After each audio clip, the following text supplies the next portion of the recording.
Okay, there we go. Okay, exciting. Um, so we are now in the book of Vayikra. Kind of crazy how quickly I feel like this year is flying by here. And I think I told you guys last year, it's the anniversary of my bat mitzvah this week, which I think is wild. And my mother is also very excited about it. And she bought me this beautiful new book, which is from, it's called Torah Me'etzion. Some of it is a little dry, but I recommend it. And it's from the Yeshivat Har Etzion staff in Jerusalem. And they publish it in Hebrew, but my mother got it for me in English, which was very kind of her. And so this class is based off of one of the essays, which I thought was particularly beautiful. Hello, Jonathan. It looks like you are not in your home. Easy to tell now when people are in public with their masks on.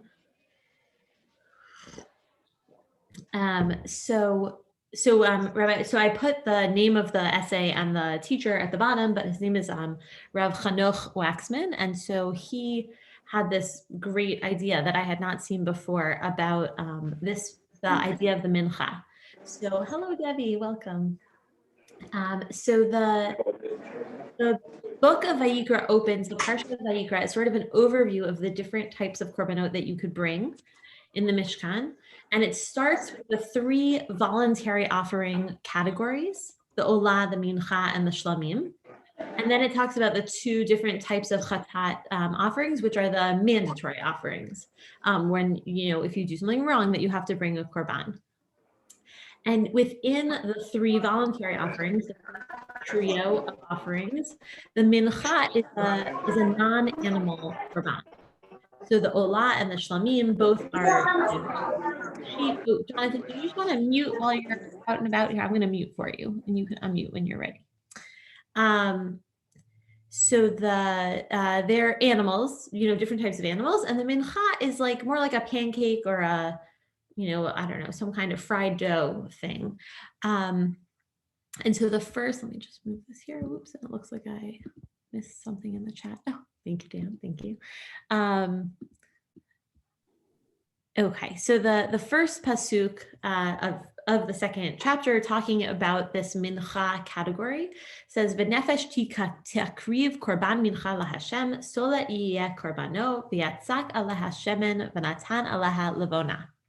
Right, so this is like the directions, just like all the other directions so far, that when you bring your mincha offering, it should be made of choice flour, and you should pour oil on it and then lay frankincense, some kind of nice smelling thing on top, a spice. And then there are a lot of permutations, which I skipped for the sake of time and interest level. But then we get to this interesting pasuk, sort of towards the end of the mincha category, where it says, Kol hamincha asher takrivu laHashem lo te'aseh chametz ki kol se'or v'chol davash lo taktiru mimenu isha laHashem. Right, no meal offering that you bring to Hashem shall be made with leaven, chametz, for no leaven or honey may be turned into smoke as an offering by fire to the Lord. Now, if you are like me and not super expert in the way that korbanot are described, you might think that that is normal, but the Abarbanel is going to draw us to a question that actually this is the only place where it says what not to bring. In most places, it says what to bring. And here, there's this sort of funny piece. And we're going to skip the second pasuk for right now up here and look at this question from the Abarbanel. I think he states it nicely and succinctly. He asks, right, why was it necessary to state that the se'or and davash cannot be offered? For it is known that it is not permitted to offer anything other than that which God has commanded. For example, regarding birds, it was commanded to bring from pigeons and doves, and consequently, it was wholly unnecessary to prohibit offerings of chickens and ducks. So if so, why was it necessary to explicitly prohibit se'or and davash? Right? Does that make sense? The ingredient list is given up here in Pasuk Aleph. So why does the Torah only for this type of korban go on to say 10 psukim later, but also not chametz or honey? Right, so far? Okay, good. And there are two sort of like pieces of the puzzle, which I'm going to introduce, and then we'll maybe talk about the answer. So the first is this second pasuk here, pasuk Yud Bet, talks about the Korban Reshit, which fascinatingly is never again discussed in the Torah. I love things like that are like kind of mysteries.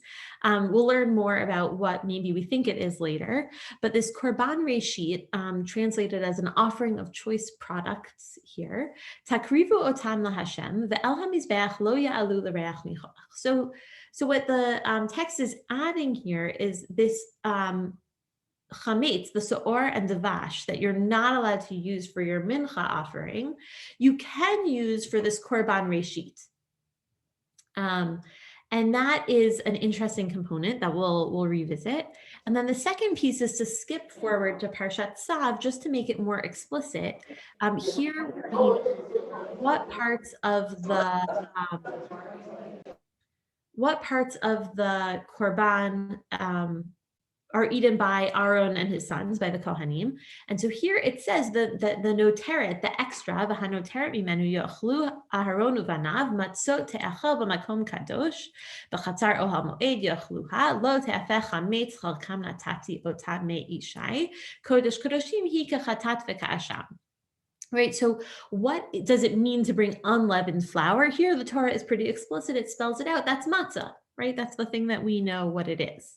And this is, I think, is the beauty. Obviously, Vayikra is not always read the Shabbat. I say obviously, I think that's true. That Vayikra is not always read the Shabbat before Pesach, but here it happens. I mean, I guess technically Tzav is read the Shabbat before Pesach, but this is such a nice place to draw in the matzah connection for Pesach this year. So far the question is, why only matzah or non-chametz for the mincha offering? And what is the korban reshit, and why is that allowed to be leavened? Any thoughts, questions before we move to the answer? Okay, good. Hopefully that means it's clear. So Rav Chanoch suggests in his article that there's something about matzah that is desirable for God, and that the reason it's desirable is because it is a bread or a non-bread that symbolizes transformation and progress in the life of Bnei Israel. So let's look at the 4 stages that he articulates here. And I tried to sort of categorize them as we went. So the first pasuk where we learn about matzah, and we say this at the Seder, is from Shmot Yud Bet, so way back in Shmot. V'achlu et habasar balayla hazeh. We ate, right? This is talking about the korban pesach, right? That you eat that at night, roasted over the fire. Umatzot amarorim yochluhu, and that they eat that unleavened bread, that matzah, with the bitter herbs, right? And so this is definitely the matzah I sort of grew up with, like the idea of matzah, the matzah that is lechem oni, right? That is both the bread of a poor person and also the bread of affliction, right? Rashi says, why is it amarorim? Because it's about the affliction that Bnei Israel felt when they were slaves. And so Rav Chanoch calls this matzah that cultivates slavery awareness, right? That if we're going to tell the story, if we should feel like we came out of Egypt as if we were slaves, we eat the matzah in that way. And that's the first step. Ooh, I think there's a typo here. I think this is 12:12. Certainly not 12:1 because it goes in chronological order. And so here, a few psukim later, we already are getting ready to go. Right? So the first component is eating it with the maror, the bitterness of slavery. And then we hear, V'kacha tochlu oto, matnechem chagurim na'alechem b'raglechem, u'mekalchem b'yadechem, va'achaltem oto b'chipazon pesach hu laHashem. Right? And this is that idea, like the Prince of Egypt, scene of like hurriedly putting your shoes on, grabbing your bag, and you have to eat on the go, on the road, because we are leaving, right? And so here matzah is already moving into a stage of freedom. We're no longer the slaves, we're the people getting ready to be free. And then we move on to stage 3. And here we see a real shift happen with the matzah. Right here it says, Ushmartem et hamatzot. And so here it's translated as you shall observe, but it really could mean like also to guard. And I marked the place here so I could make sure to say the right thing. That right, the Torah refers to the Exodus as a night of watchfulness, shimurim, same verb as shmartem et hamatzot. And so that connects, right, that just as God was shamor over his people, we become shamor over the matzot. We take on sort of a role. We're no longer purely slaves. We have this role in redemption. And this is the moment that it's happening, right? And so the matzah is linked to the redemptive process, right? So it starts out as purely this lechem oni, poor person, or a bread of affliction. It becomes this thing that you're eating as you prepare. You're already like taking active steps towards redemption. It becomes actually the moment of redemption here in Pasuk Yud Zayin. And then the matzah finishes its journey with us as a post-redemptive food, because here we are on the other side. And it says, "V'yofu et habatzek asher hotziu miMitzrayim," right? So we prepared this dough as slaves, but now we are no longer. And now it becomes ugot matzot. It becomes matzah that we eat. Ki lo chametz ki gorshu miMitzrayim v'lo yochlu lihit ma'amea v'gam tzeidah lo asu lahem. Right? Because we left Egypt, right? We're in the past tense. We're already on the other side of being slaves in Egypt, but we couldn't delay, and so we didn't have enough to prepare. So I wonder which of these, sort of stages of matzah here, we can see all the titles, like is the resonant one, or the one that you grew up with, or that you feel like is the matzah that you know. I don't know if anyone wants to share.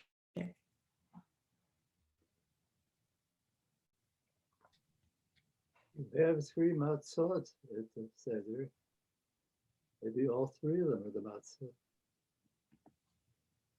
Say it again, Jerry. I just couldn't hear you. Yes, you have 3 matzot at the Seder.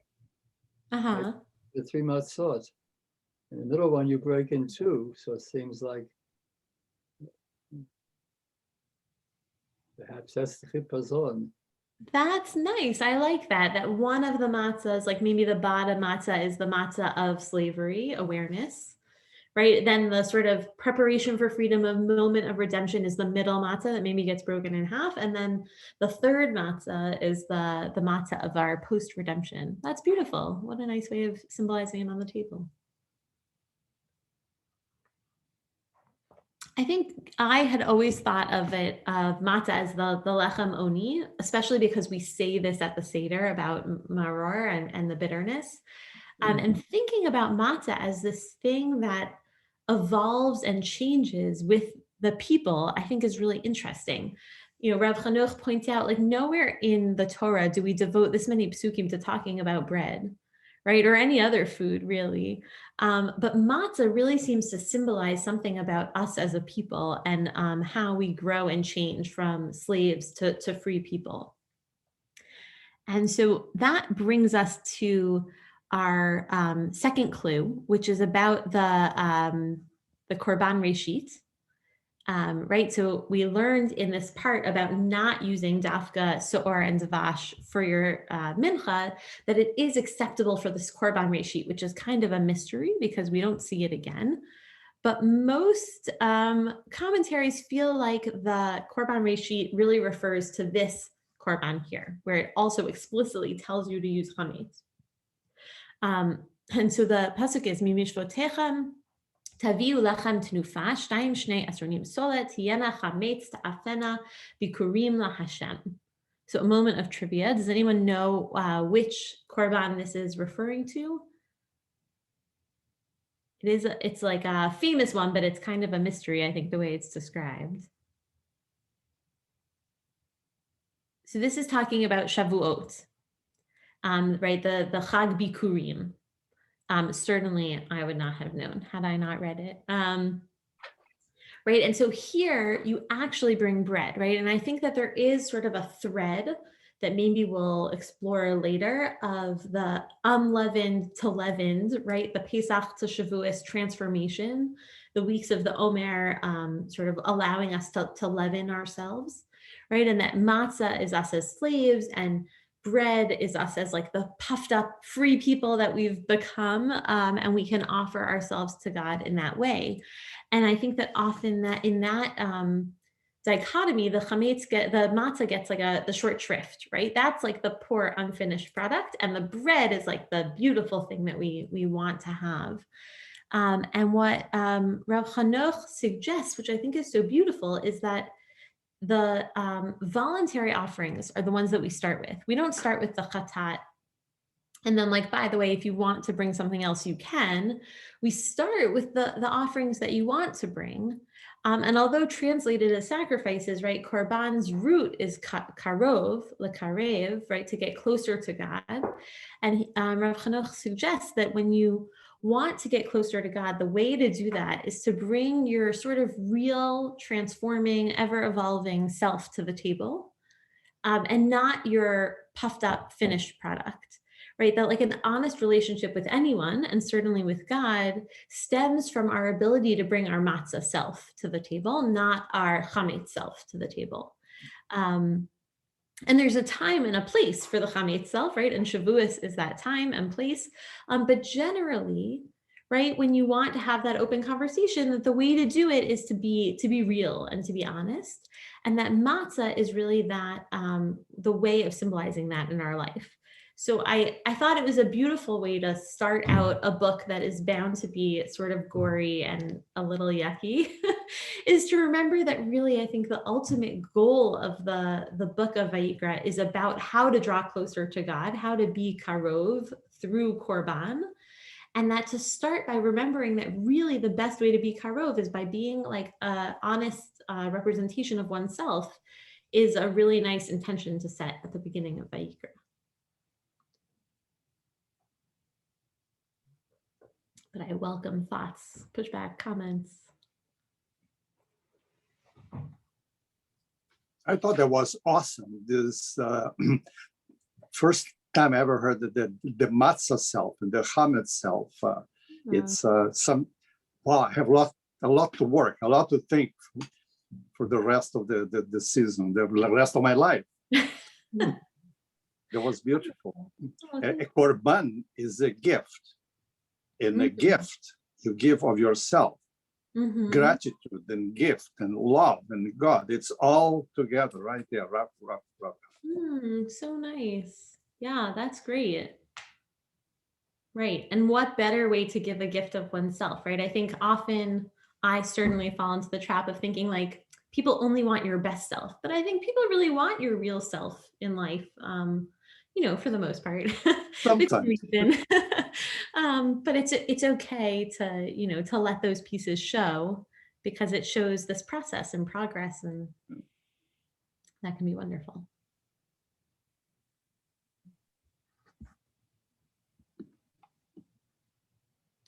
Amazing.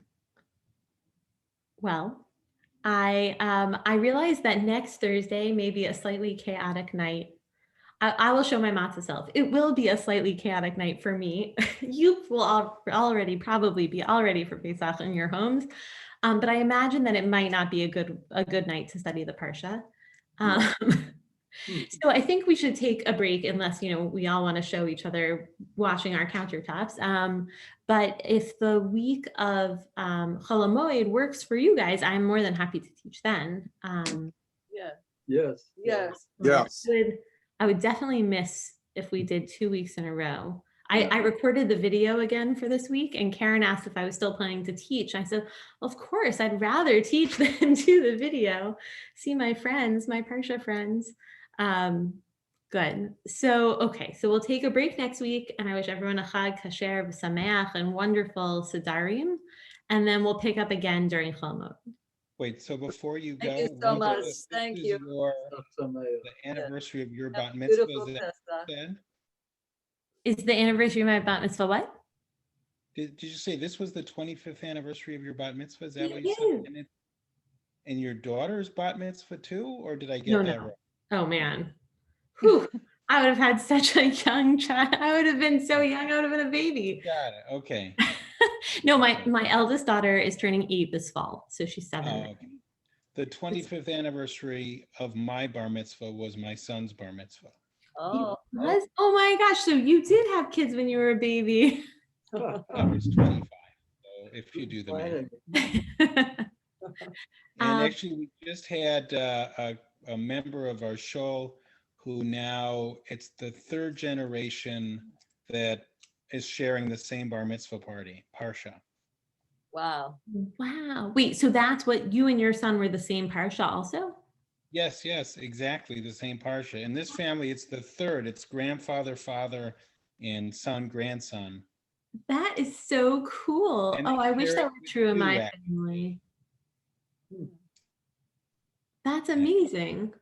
Well, no, my older 2 children are in October and my youngest is in July. So maybe one more I'd have. Good luck, but it would be hard to plan that. So oh, that's so cool. Are your English calendar birthdays close together? Like 2.5 weeks, the 1st and the 19th of December. So my dad and I are 2 weeks apart in the English calendar, but I don't know how he celebrated his bar mitzvah, but I don't think it was the same Parsha, but that would have been cool. Oh, very nice. No, just this is Well, then my we'll watch the celebration video. alone. We'll watch your video tomorrow.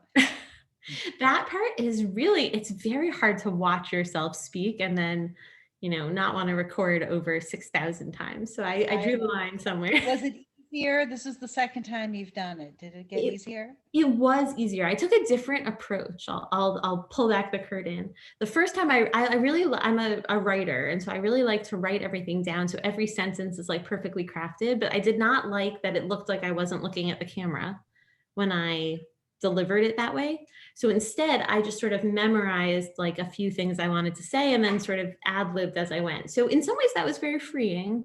And hopefully it looks like I'm making better eye contact, but so it was a different strategy. I think I might want to do it even one more time, get even better at it. It definitely is a skill to learn. So yeah, I'm figuring it out. Okay, great. All right. Shabbat All right, shalom. Shabbat shalom Thank and you. Shalom. Pesach, Asher v'Sameach, right? You too. Yes. Chag kasher v'sameach. Amen. Hopefully we'll get there. Yeah. We always get there. Exactly. All right. Yes, Be well. Nicole. Have a Thank you. good night. Thank you. Jessica, thank you. Thanks, Thank you so Morgan. much. Thank you.